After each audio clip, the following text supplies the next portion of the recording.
NHS.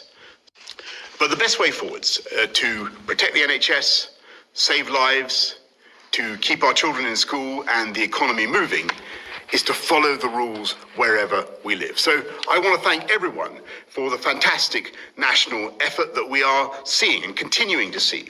And no matter how impatient we may be, how fed up we may become, there is only one way of doing this, and that's by showing a collective forbearance, common sense, and willingness to make sacrifices for the safety of others. At this critical moment, when I know people will be wanting to know the details, I will be providing regular updates through these press conferences.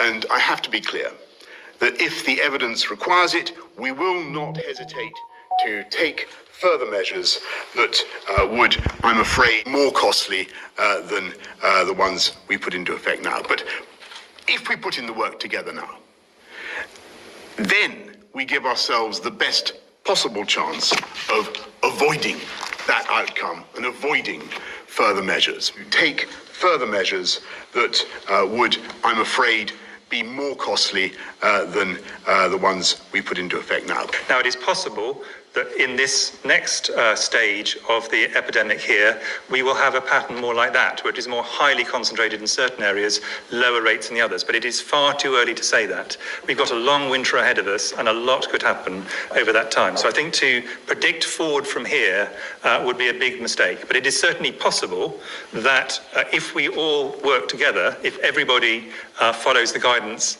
then we could actually contain it within the areas where it is. The reality is that the doubling time at the moment is slower than it was in March, when it was 3 to 4 days, and that was one big difference. And in fact, one of the problems we had in the first wave was, I think, we initially underestimated how fast the doubling was occurring at that stage, and it's very important we don't do that a second time, because once exponential growth starts, as Patrick has said, things go very quickly. It's very clear that rates are still going up, and so we don't have this under control at the moment, and the increases that Chris has described in some areas are of concern, and as I've said, will lead to further problems.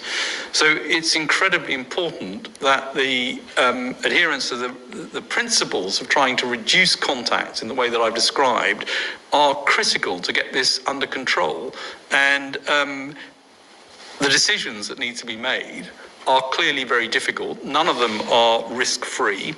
They all come with some cost, and that's human cost in some form or another. Science can provide advice on the situation.